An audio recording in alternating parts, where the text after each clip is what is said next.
All righty, what is going on, fishing family?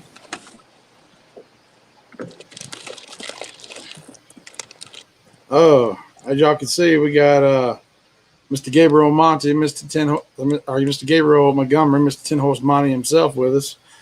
And What's up, y'all dude? might Sorry notice, about yeah, hey, what's up, brother? Y'all might notice that he is not in his studio. You might notice a little bright background back there. You want to fill us in on where you I'm right at, here on Mr. the Gabe?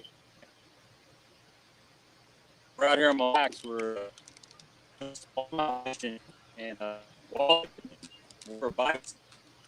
So yeah, just apologize. Sorry, it's a little bit. So make it work. Trying to get some baits ready to show you what we're catching these fish on.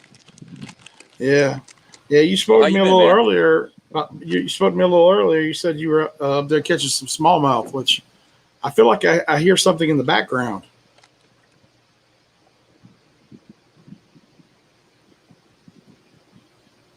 Man, it's maybe I can X out of this and come back in it and see if it's a All right, all right. little Well, bit we better. can. I don't know. All right, man. All right. Well, you got the link, so I'll talk to some of the people in the room. So go ahead. You can go ahead and X out of it. How you guys doing? Sorry, uh, Gabe is actually literally out on a lake, and he's actually streaming from his phone, which I think is kind of cool. So uh, I'm doing much better, Luke. Thank you so much for asking. I really do. I'm doing much better. Let's see. Is he coming back or?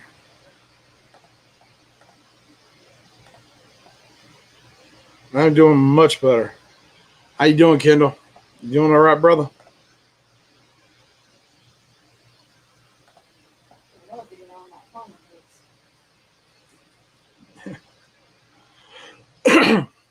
Kendall, Christina's wanting to come down and look at the farm.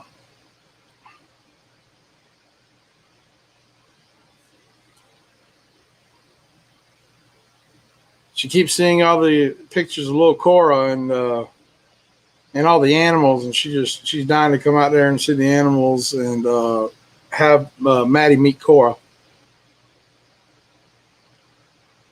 Are you hanging out at the firehouse? So you working the full shift tonight? You go home in the morning?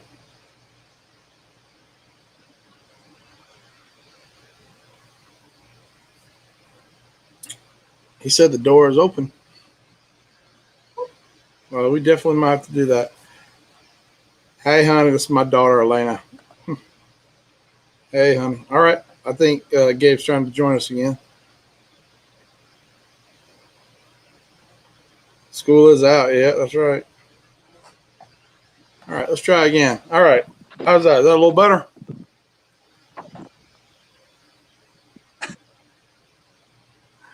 Is that a little better? The spot on.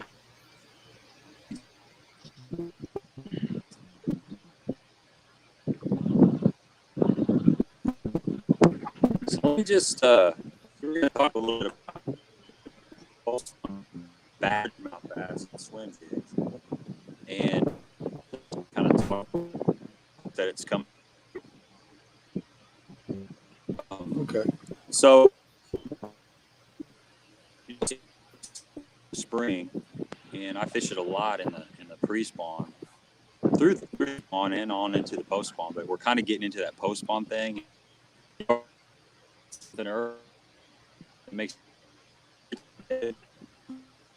on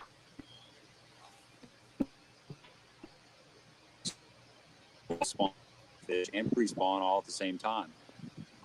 The thing that happens is you'll have a shad spawn and you'll have a crappie spawn, and some of my best lately crappie and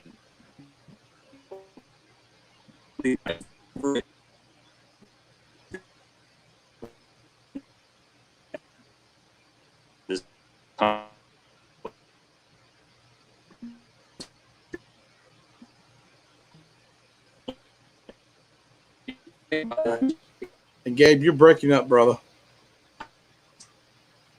We can't hear y'all. We're getting a lot of distortion.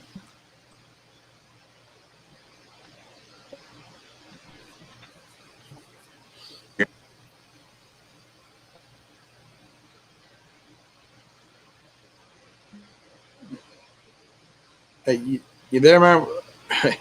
He disconnected. It's all right. He, like I said, for you guys, for some of you guys that are joining the chat and joining the video, Gabe is literally out on a lake right now, and I thought it was kind of cool that he wanted to do the stream from the lake, and he was going to show some of the baits that he's been using. He's out there. He said he's actually been out there catching a lot of smallmouth, and I guess he's got to get in a good position where his phone will broadcast good enough. So while we're waiting on him, we'll check the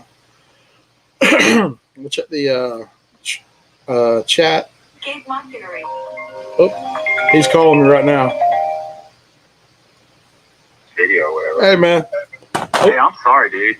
It's all good. I really apologize. I've got 3 bars out here, and I thought that would be enough, but apparently, you know, with the streaming, it takes such a larger bandwidth.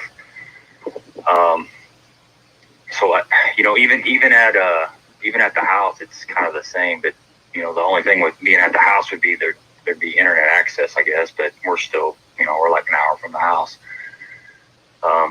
Yeah. No, it's fine, man. I mean, you had this trip planned, so I mean, it's all good. I mean, I understand.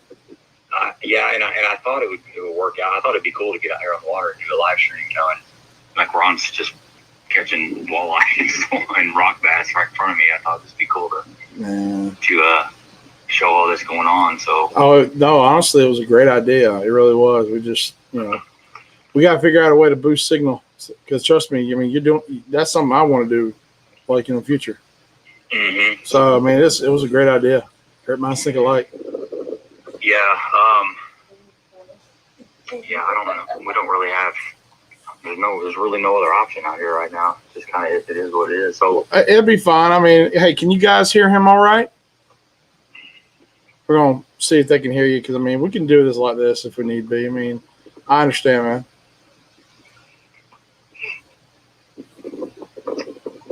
But yeah, they can hear you. So okay, we can do it this way. Okay. Well, I'll just kind of talk you. Well, I'll just talk you through what we're doing out here on Mille Lacs. And folks at home, I do apologize. We'll have to do this another time and do a better job of it. But so we're out here on Mille Lacs, and Mille Lacs is a world-class smallmouth fishery. I drove up Tuesday morning. I left my house. I live in Cape Girardeau, Missouri, and it was about a 12-hour drive. So I drove about 9 hours, 9.5 hours, and I hooked up with Rich from Hella Bass, and he took me out fishing on a largemouth lake down in the St. Paul area, and we smashed them. We had probably 20 pounds. Wow. We weighed several of them, and it added up to be about 20 pounds. Wow. Yeah, so that was a good day, man. It was those fish were shallow, they were uptight. It was just a, you know, I was flipping just a Zoom speed crawl and a 1/4 ounce, actually an 1/8 ounce head, because we were so shallow, which is something I really like to do. I really have a ton of confidence in speed crawl. And Rich was throwing a ring fry, like a Lake Fork ring fry, Texas rigged. And so that went on, you know, and we fished till dark. And then which up here is about, it's after 9 o'clock. It stays light quite a bit. Even at 10 o'clock, you can still see some sunlight. And Ron, just to give you a play-by-play, Ron's up here catching fish after fish. It's been fun up here. We've had to bounce around today. It's been a little tougher today, but we finally found an area that's holding some good fish. But so I left down there at Rich's at about 9 o'clock and drove 2 hours and made it to Garrison, Minnesota, which is where I'm staying at. And you know, we got to bed, and I was very tired the next day. But we got on the water. We didn't get on the water till about 10 o'clock, which is it's kind of nice up here. It's really laid back, so you kind of sleep in, go get some breakfast, and then get out in the water because the smallmouth bite, all day long if you can find them. And so we got out there, and I caught my PP smallmouth was 4.8 that I caught at Kentucky Lake several years ago, and I caught a 5.12, which was about 20. It was a solid 21-inch long fish. And they're real fat up here. They're real tall, and they're just footballs. So, I caught that, and then I caught another. I think I caught a 4.10 that day. So, no, I caught a 4.5 that day. We caught several over 4 pounds. We caught, a good solid 23, 24 pound sack. And then since then I've caught 2 4.10s, and I just got a 4.15 today. So I broke my PB like 4 times already up here. Wow. Yeah, dude, it's ridiculous. Yeah, if you ever have the opportunity to come up here, it's just unbelievable. Yeah. Yeah. Danielle Walker says a 5.12 smallmouth. That had to be a great fight. Yeah. I'm sorry, Ron's talking to you. Yeah, today we've had it's been slower today, but we've caught some good quality fish. We've caught several 4-pounders, and caught that one it's 4.15 or whatever. Wow. But yeah, so it's been I had a really good day. Was it yesterday or no? It was the day before. He's hooked up again. He hooked up again. Dang. Rock bass, yeah. He's got some rock bass. I got on a really good jerkbait bite on Wednesday. It is a smallmouth. Yeah, nice. He caught a smallie. He's catching. I wish we could do this live. I do too, man. Oh, I want to see that so bad. He's just catching one right after another. But I got on a really good jerkbait bite up here Wednesday, and I caught at least 20 walleyes, and they're anywhere from like 18 to probably 27 inches was the biggest walleye that I caught. But that was a blast, and that's what I caught my. You just hit me in the face with a smallmouth. That's what I caught my big smallmouth. Was on a jerkbait. So that was a lot of fun, but it's been a Ned rig. Most of these fish have been coming on a Ned rig, just a 5th or 6 ounce Ned rig in 2 colors, just green pumpkin and then yoga pants, which is a yoga black, pants. just like yoga pants, man. It's black, and it seems to work better if you got some lower light conditions. Like yesterday, it was cloudy and windy, and the high was like 44 degrees. And the yoga pants was definitely the color to be throwing, because I was trying different colors. Ron was just whacking them until I finally tied on the right color. But yeah, so that's kind of what's been going on. I got one more day. Tomorrow will be my last day. I'll fish all day, and it's the holiday weekend, so there'll be a lot of boats coming up from the Twin Cities. So it'll be really packed up there tomorrow. Yeah, no kidding. Yeah, yeah. Oh, yeah. Coney was nuts Sunday. There was so many wakeboard. We had so many wakeboard boats out there. Like, it's in my upcoming video. It literally shows us jumping the waves and wakes from the wakeboards in Don H's boat. So, yeah, it's crazy. But yeah, all the day boaters are interesting, I guess you would say. Won't be polite. Yeah, it's that time of year. The kids start getting out of school, and you're gonna just start seeing a lot more boats out on the water. I fish all year long, so I really enjoy the winter period. And there's hardly any traffic out there on the lake. You pretty much have the lake to yourself, and then it starts getting a little bit warmer, a little bit nicer, and you start seeing more boats show up. And I have to get used to that. I have to reset my mind. I kind of get spoiled having most of these boats, not to myself, but and on any given day, there's probably not more than 6 or 7 boats out there, and then you get that first day where there's 40 boats. Definitely. And you have to kind of get used to it. You have to make an adjustment. Oh, man. Well, okay. Well, now you did mention the crappie spawn, and you did mention the shad spawn. Now, y'all having? I was gonna say, is the bluegill spawn happening up there yet, or is it still a little too cold? No, it's going on. What's going on up there? Okay. Yeah, back not so much up at Mille Lacs, but in southern Illinois and southeast Missouri, which is where I fish at in that area. We started seeing last week. I started seeing some bluegill move up, and that's where a swim jig, kind of a swim jig and a bladed jig, to me, when that's going on, are two of the best moving baits you can be throwing. Yep. And I go to that. It's the Limit Out Compact Swim Jig by Cumberland Pro in the Midnight Shiner. So it's kind of a black and blue type of color. And then I'll put a Rage Crawl. I like a green pumpkin Rage Crawl. So you got black and blue jig, whatever swim jig you guys like, black and blue swim jig. And then I like to put green pumpkin. It just kind of covers everything. But I like that Rage Crawl, or I like a Menace. The Rage Crawl's got a lot more lift. So if you're fishing really shallow, like a lot of times I'm fishing 0 to 5 feet with the swim jig, and I'm usually throwing a 1/4 ounce when I'm fishing that shallow. I kind of like to float it around the grass or the cover and just slow roll it, and just do a little kind of rod shakes and a little bit of popping here and there, just to kind of change the action and kind of generate some sort of a reaction strike. But yeah, definitely when the bluegill spawn, when the bluegill up on the beds and stuff, that black and blue is definitely key. Definitely. Even in the video, Don H just recently got a live scope, and while we went over to an area where one of our guys was fishing, and he literally jumped the boat jumped in our boat from his, because he wanted to take us over where the bluegill were spawning, because he didn't have a live scope. He just wanted to see where it was. And we came up on them, and they were just swarming this one area. And because of where they were swarming, I think he ended up catching like 1 4-pounder, a 3-pounder, and he ended up catching what he claims was a 15-pound catfish, all in that one little area. Like, I think he said he caught them all like in a 5-minute period. Wow.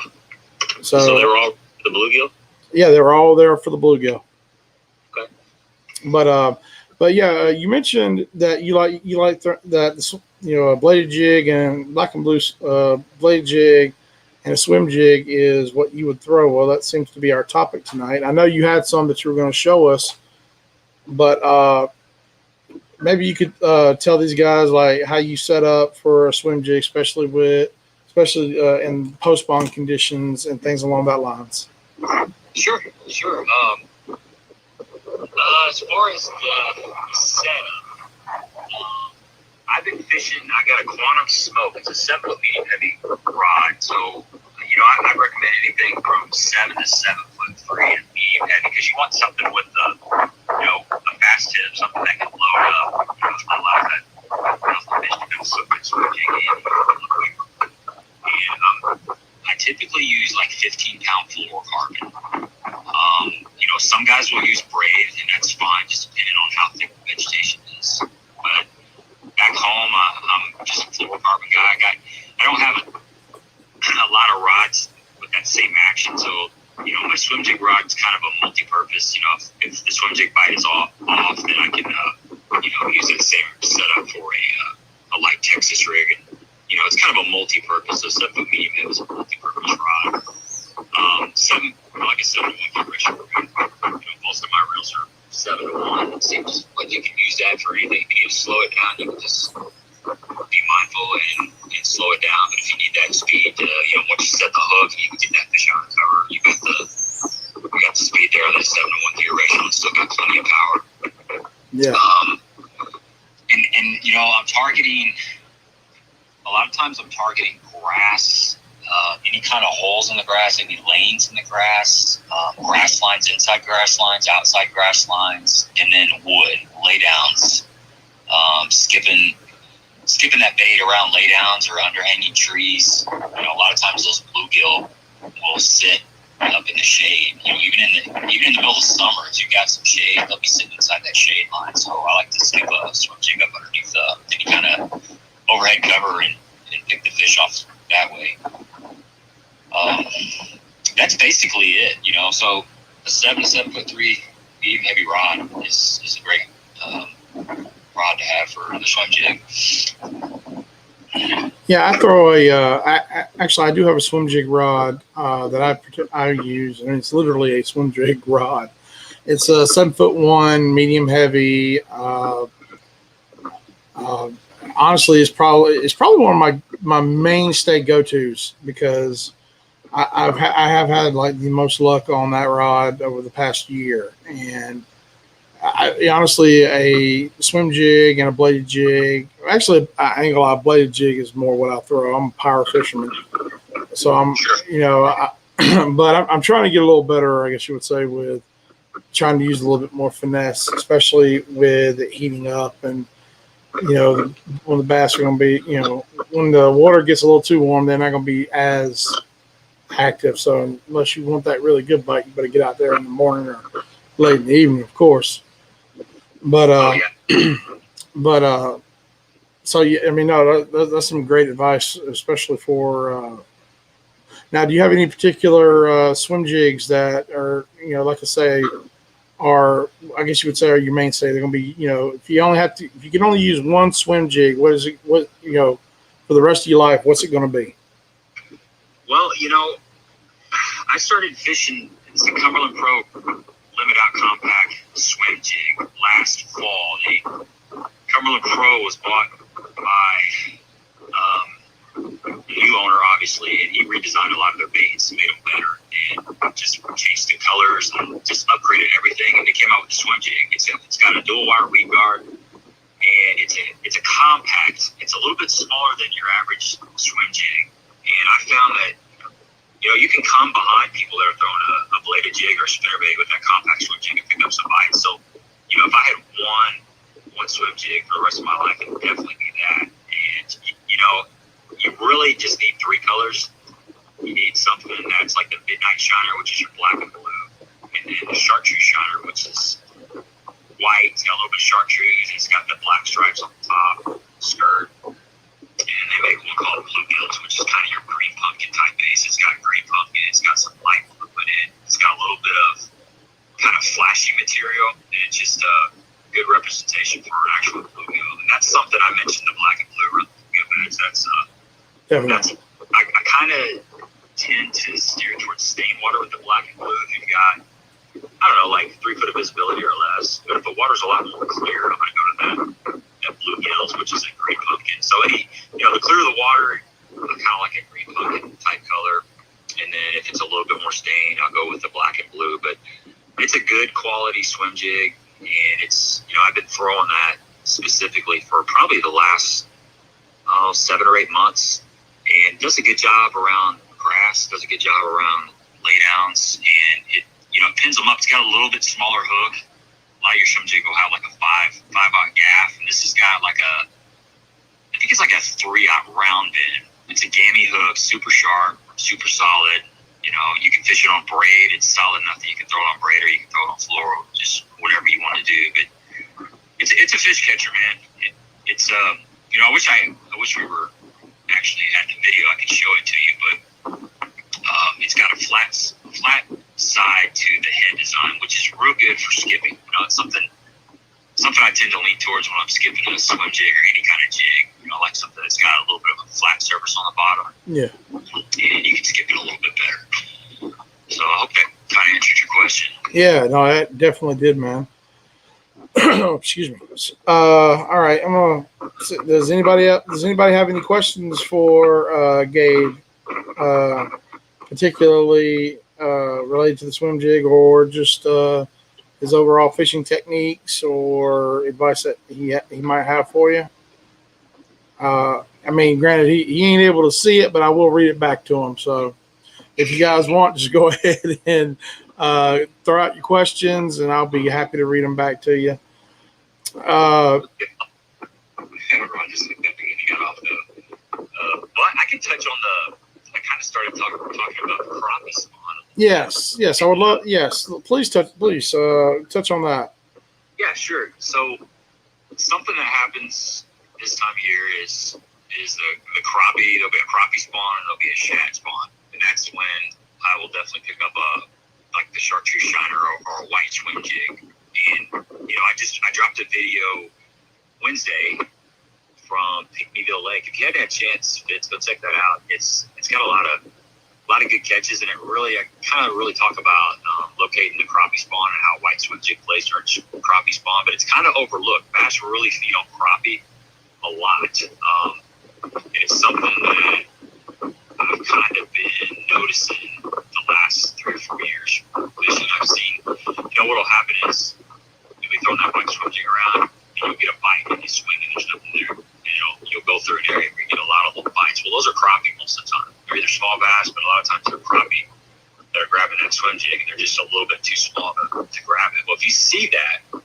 you definitely want to keep throwing that swim jig, because you know there's a lot of crappie in the area. You know, they'll pull up in the grass and make beds just like any other fish does. And if you can find that that's going on, you can really get a solid swim jig bite. But in that Pickneyville City Lake video, I really discovered that was going on. I saw a guy fishing for crappie. He was catching one right after another, like, you know, 5 to 7 inch crappie. And then I went down a stretch and I started getting some crappie bites. And I caught one about 5 pounds and looked at some crappie.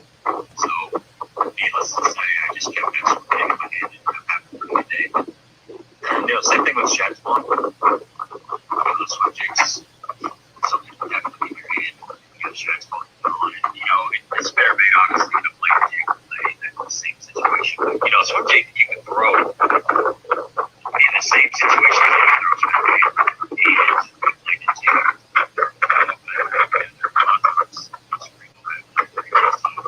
Hey, you're breaking up a little bit, brother. Oh, sorry. That's why I was like, we're getting a lot of wind, and you're trailing off. You're getting a lot of wind, okay? Yeah. You see. You do have a question. Pond Life with that Mojo Boy asked, do color patterns differ from lakes to ponds? Color patterns differ from like, you know, most ponds are not going to have shad, but a lot of ponds do have crappie. So if you're, you know, a bluegill, almost every pond has bluegill. So I would start out with the black and blue swim jig, you know, in a farm pond. And, you know, see where that gets you, especially if you got some watercolor. You know, a lot of times in spring, that water gets real stained. It can take a while for it to clear out. What do you got over there? Oh, you got another smallie. But you said that was a rock bass. Man, he's over there. Man, they are hooking up on the smallies. And the biggest rock bass I've ever seen. Wow. They're hooking up on the smallies. He's literally caught like 7 fish while we've been talking. Wow. It's pretty cool. 7. Yeah, so back to the question there. Yeah, I would try them both.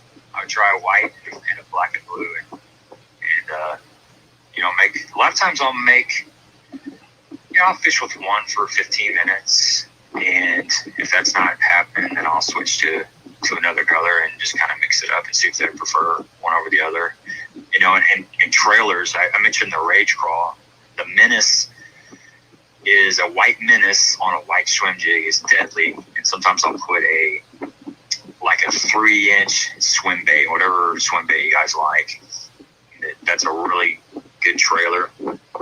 That's really the only 3 trailers that I throw on a swim jig. Something that's a crawl, it's got a lot, you know, like a rage crawl or a speed crawl, something that's got a lot of flapping action. And then a menace is a little more subtle, and then the swim bait. So if you might mix up your trailers and see if they prefer one or the other for that given day. What any particular brand swim bait trailer would you recommend? Or Sure. I've been throwing some swim box baits. You can find them on Facebook. The Reaction Innovations Little Dipper, their smaller version of their swim bait, is a good one. You can put a little Kitech on there, just 2.8 or 3.3 Kitech. yes, Kitech. That's my poison. Yeah, they make a good quality swim bait for sure. But I tend to stay with that 3 to 3.3 range on the swim jig. It just fits up, you know, it matches up pretty good with the swim jig. Yeah, definitely. White trash in Reaction Innovations is a good one. The blue pearl shad is a good one. But just anything that's kind of shad looking if you're matching up with that white swim jig. Okay. All right. Well, Mosier said, thank you for, he said, awesome. Thanks, guys. So I definitely think you answered that question. Yeah, sure, no problem. Do you like add, I guess you would say, any variant of like attractant, like, the, excuse me, like the pins that have scent on them? Or Sure. do you, is there any particular brand you would recommend, or would you, recommend just dipping it in the in the garlic scent, or would you recommend the pins? Yeah, I use look at this one again. I use a spike it marker a lot. Chartreuse, Yes. especially on that white. You know, on a white swim jig, white swim bait. I like to put just a little bit. You don't need a lot. I like to just kind of hit the paddle. That's it. Just enough to spice it up a little bit. A little bit of contrast goes a long way. But I'm a big believer in scent, especially around the spawn. Especially on something that's bottom bouncing, something that's moving real slow, where the fish having time to kind of check it out. And just like out here, we've been drop shotting a little bit, and the max scent it's just loaded with scent. Ron's a big believer in the fish grabbing that bait and holding onto it, to where they would have a tendency to drop something that doesn't have scent in it. So scent's key. Around spawn, the fish get funky, and anything you can do to entice them to hold onto the bait longer, it's going to be in your favor, because a lot of times you can't even feel those spawning fish. They bite light. They're just trying to move it off the head. We were kind of talking about post spawn, but there's a lot of that going. It all kind of happens at the same time. And if you've got scent on there, they're going to hold on to the bait a little bit longer, and it's going to buy you some extra time to feel that bite and set the hook. So yeah, I'm a big believer in scent for sure. That's awesome. Okay. My wife was curious what part of Missouri you're from. The reason why is she was born in Missouri. My wife actually sent a message through the chat. Oh, is that right? Yeah. You ain't got to say the exact town. Just, are you near like St. Louis? Are you near one of the bases? Just something. You ain't got to say the exact place you live. Oh no, it's all good, man. I live in Cape Girardeau, which is about 100 miles south of St. Louis. It's right on the Mississippi River. I know exactly where you live, dude. And I know it sounds creepy, but I've driven up there a lot. Yeah, sure. I'm right off the interstate, man. There's Southeast Missouri State University is a college there in town, and that's why I fish a lot of Southern Illinois reservoirs, because I can get to there's about 5 or 6 lakes that are within an hour of my house. Yep. So, I fish in Missouri a lot too, but a lot of those lakes, like you heard of Table Rock or Lake of the Ozarks. Yes, sir. Those are all. I want to go fish. I want to fish Lake of the Ozarks so bad. Yeah, it's got about 60,000 docks. So it's unbelievable how many docks. It's a good place to learn to spit the jig. A lot of times those fish get back up underneath those docks. They get on the backside of the docks on the walkway. So you gotta learn how to skip a jig right there to get some extra bites. Definitely. But those are all 4 or 5 hours away from my house. Yeah. Moji Boy says his family is in Southeast Missouri and he knows Cape. Okay, cool, man. Yeah. That's cool. Yeah, it's a good place to grow up. Pretty laid back, it's easy living. The real estate market's reasonable.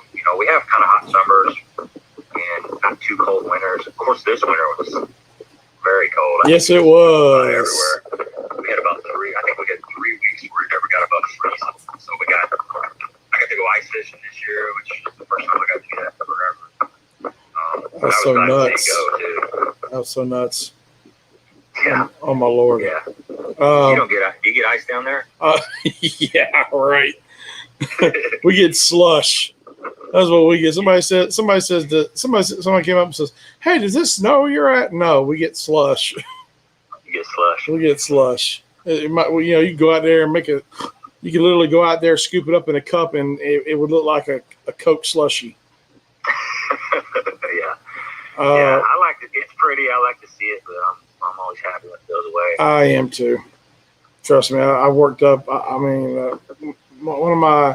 used to be a contractor for the railroad, so they had me up in the northern states during the winter. Like I was in South Dakota, Idaho, Minnesota during the winter. So yes, I've seen enough snow to last a lifetime.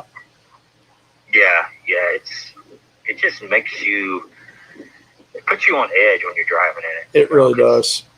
It really does. Especially ice. Ice is crazy. I've had some crazy experiences on ice. I remember when I was young, I was driving a little. I used to have a little. It was like a Mazda B2000. It was a really small pickup truck, and I hit some ice, and I did a 60 and then another 180 and landed in a ditch. And it was that black ice stuff. I didn't even see it. I just tapped my brakes. Next thing you know, I was spinning circles and I was off the road. So I'm not a big fan of ice. Me neither. Well, okay. Well, we've covered a little bit of the northern areas. You and me spoke a little earlier today, and I told you, but they don't know. I was actually at Guntersville today, and you're talking about docks, and man, you want to talk about some just an amazing lake. Just looks beautiful. Honestly, if you're a diehard fisherman like we are, you look at this lake and all it does is beg you to come fish it. Literally, like all you're hearing is "come fish me," because it's such a beautiful area. But those docks were just so perfect. I saw just so many docks. I would love to have skipped a bait up underneath it. But but how far south do you normally get? And have you fished a little further south during, I guess you would say, this time of year before? Well, I've been fishing the BFL, the Ozark division of the BFLs, and we fished Table Rock and Lake of the Ozarks, which those are kind of west, but a little bit south of me. And I fished Pickwick before, but it was in the fall. I fished the Toyota Owners Tournament down there.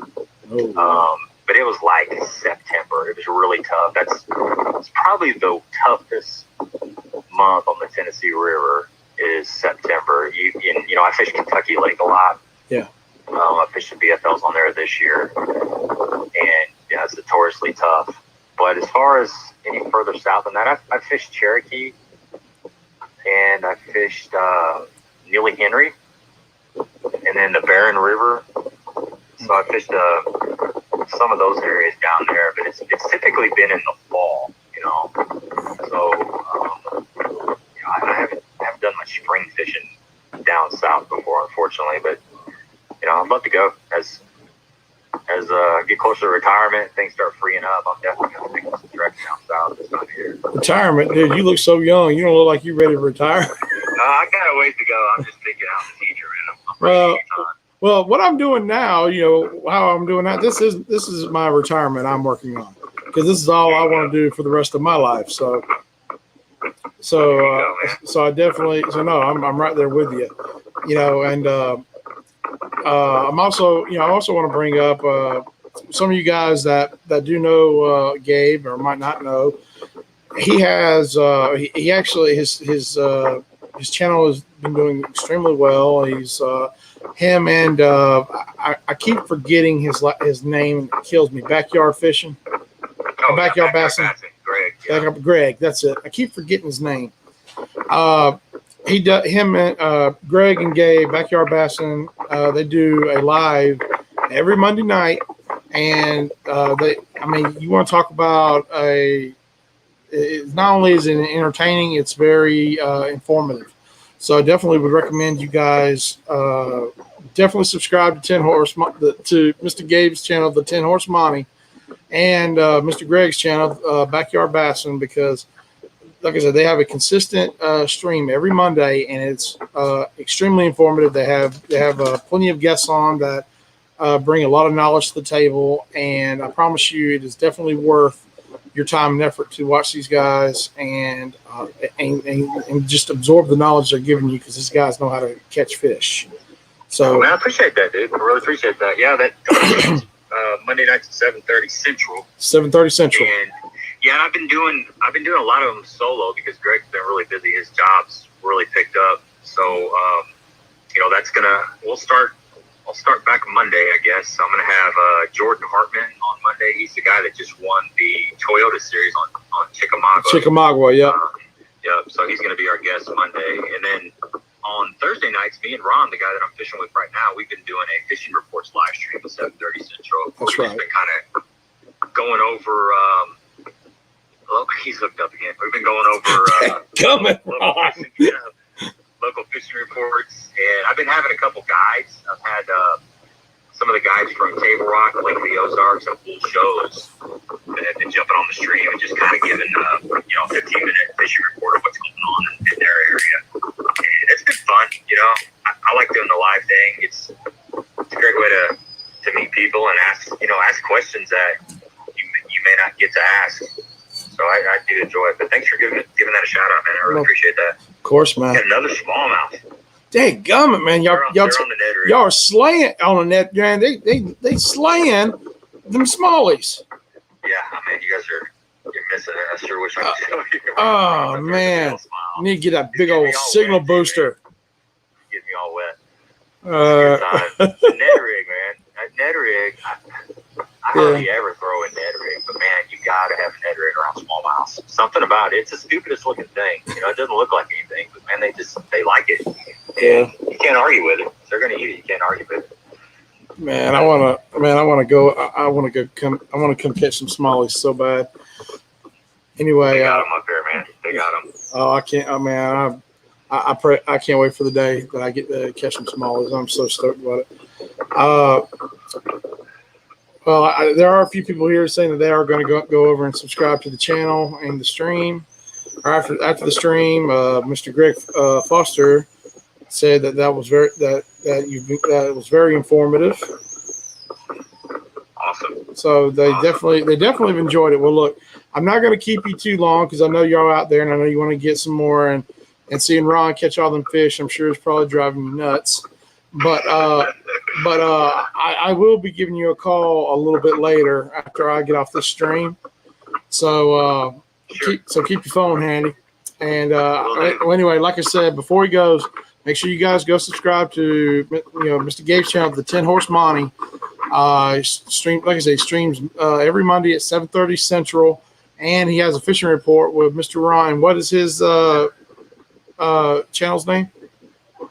Well, it's on the 10 Horse Monty as well. Oh, his is on the 10 Horse Monty as well. I thought you said he had another channel name. Okay, but y'all make sure that y'all subscribe to the 10 Horse Monty, and make sure you hit that bell notification as well, so you stay in the know for his lives, which, like I say, he consistently streams every Monday at 7:30 Central.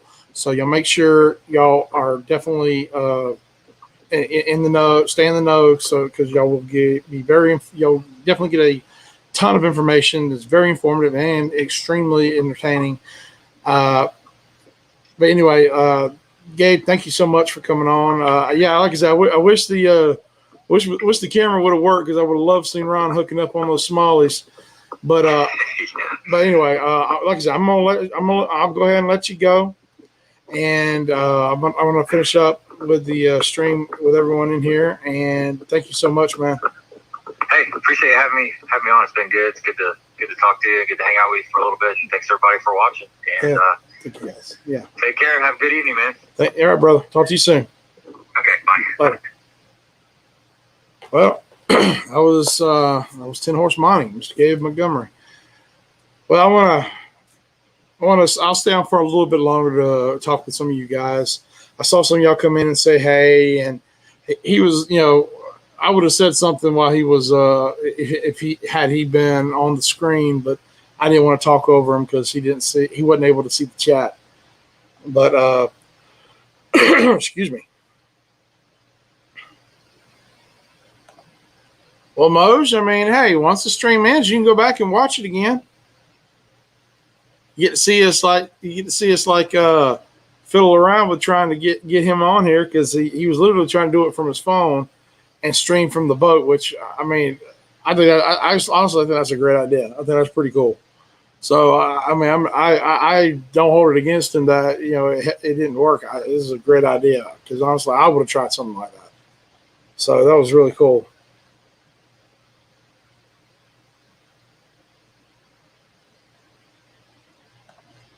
Okay, Eric says the fish around me just got done spawning, and we just got a crazy cold front run through. Dang gum, Eric. No kidding. Oh man! All right, yes, how's fishing where y'all are? Honestly, man, like it was pretty good. We went. I got an upcoming video. Actually, I got two upcoming videos. Monster Bass Unbagging video is going to either be out tomorrow or Sunday, so y'all make sure you keep an eye out for it. But the next fishing video trip I got is where we go out to Lake Oconee. Now, that was actually a really, really crazy and wild trip. It was a lot of fun, but you'll actually get to see some live scope imaging of a bluegill spawn. Like you're going to sit there and just see them go nuts on the monitor. It's crazy because I'd never seen anything like that. I mean, they were just literally like a school bluegill just going crazy. And I hate I didn't catch. I hate that I didn't get it on camera. But one of our guys actually caught like this big 15-pound catfish. I've showed pictures, but it is great. And I can't wait for y'all to see it. Moj actually went and bought a Fitzgerald rod. He bought a Versa 7/8. I think it was a cranking stick. Am I right, Moj? He likes the rod. Says he ain't got any catches on it yet. Well, once you do, Moj, I promise you ain't gonna want to use nothing else. I love my Fitzgerald rods.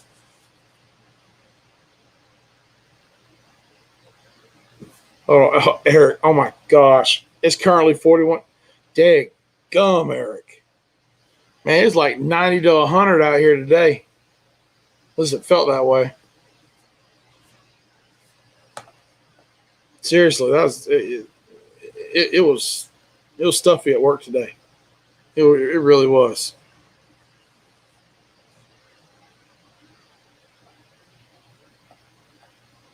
Let's see what else we got.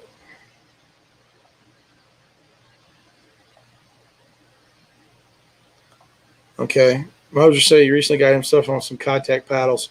Yeah, Contacts are what I've been using on my Alabama rigs. That's what those fish were tearing up the Alabama rig. Danielle, I didn't get to tell you bye. I hope you have a good shift.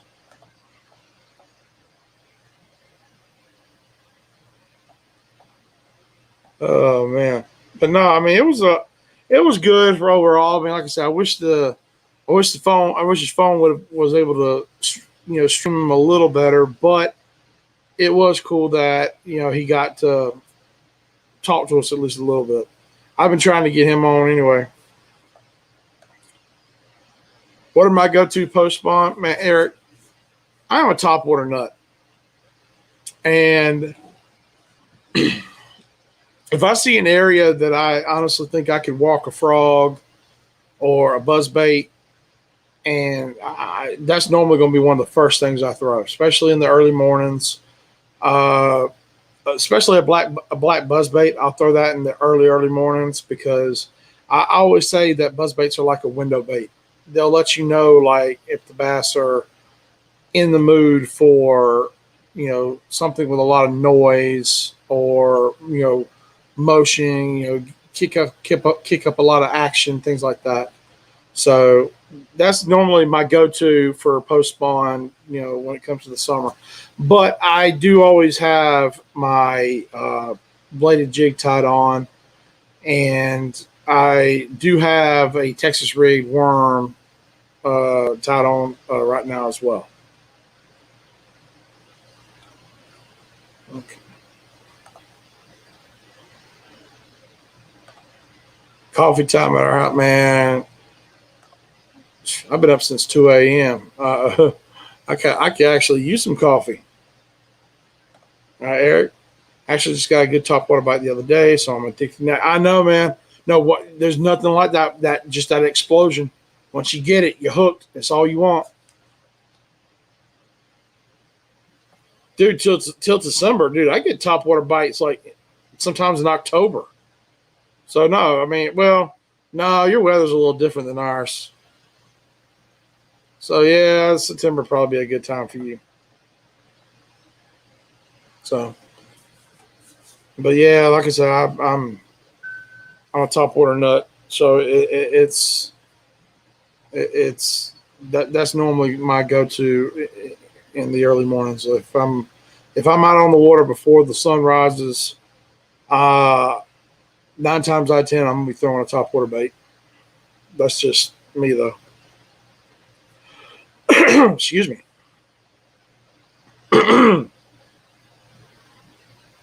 It's usually get snow in November. Yeah. Well, I said October, not November, but I mean, I sometimes forget. You know, I'm down here in the South, so sometimes we actually get like really, really hot days in like October and November. So I kind of have to remember that when answering some of these questions.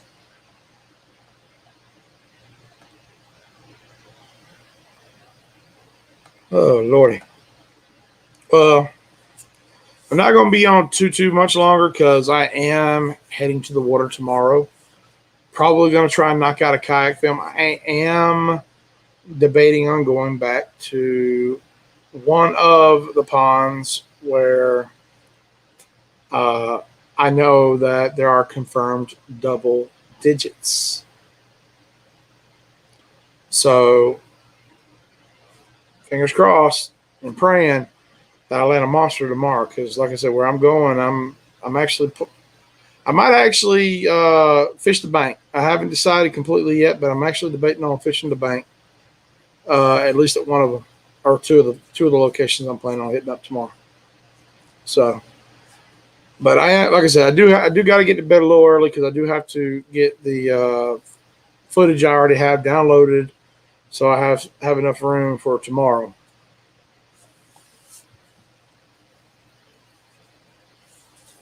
But anyway. Anyway, guys, thank you so much for joining me on the stream. Like I said, I'm sorry that we didn't have Gabe on the video, but we did the best we could. And I very much appreciate you guys always coming and showing your support and checking in and always showing your love on either social media or the channel. It means the world to us. So thank you so much. And just like I said, love you guys. God bless. I'll see you the next one.